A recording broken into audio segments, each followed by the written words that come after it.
too. Hamas are the new Nazis, they're the new ISIS, and we have to fight them together, just as the world, the civilized world, united to fight the Nazis and united to fight Hamas.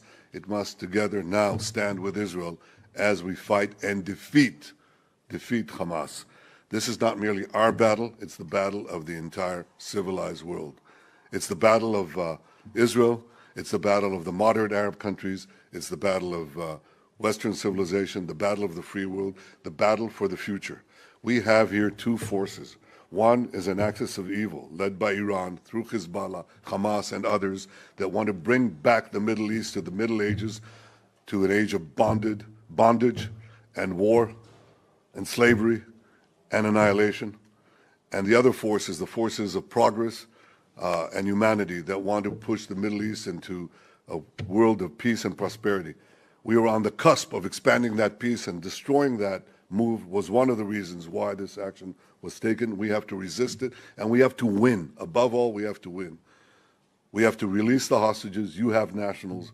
Understand that, I know you do, that we have their children, babies, women, elderly, Holocaust survivors, and your nationals. And we have to work together in every way possible, and we're doing that, to get them back. I appreciate the fact that you also sent some military forces into the region. We discussed practical cooperation on many fronts, and I value that very much. 80 years ago, Prime Minister, the civilized world stood with you in your darkest hour. This is our darkest hour. It's the world's darkest hour. We need to stand together, and we want to win. And this is why I value your support, and the fact that you're here. We must win together. That means that this is a long war, and we'll need your continuous support. There'll be ups and downs, there'll be difficulties. The people here are united. They're prepared to take the necessary action. I've never seen the people of Israel as united, more united than they are now.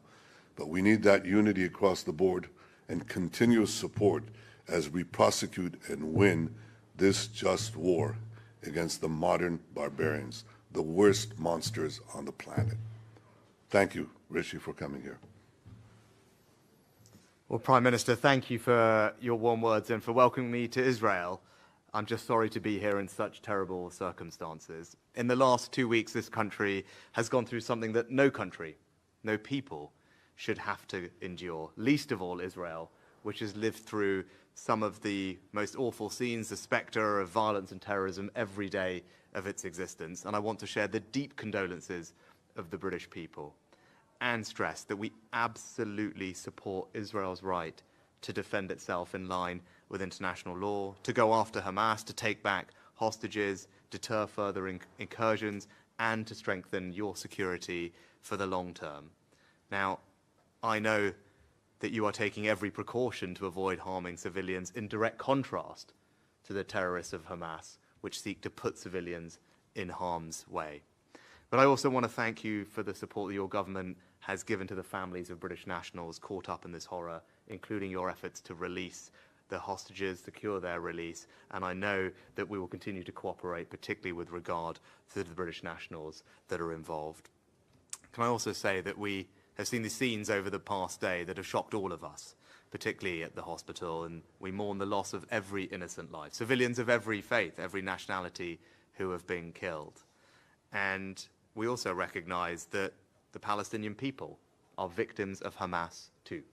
And that is why I welcome your decision yesterday that you took to ensure that routes into Gaza will be opened for humanitarian aid to enter. I'm glad that you made that decision. We will support it. We're increasing our aid to the region, and we will look to get more support to people as quickly as we can. The last thing for me to close on is this. You describe this as Israel's darkest hour. Well, then it's for me to say I'm proud to stand here with you in Israel's darkest hour. As your friend, we will stand with you in solidarity. We will stand with your people, and we also want you to win. Thank you. Thank you very much.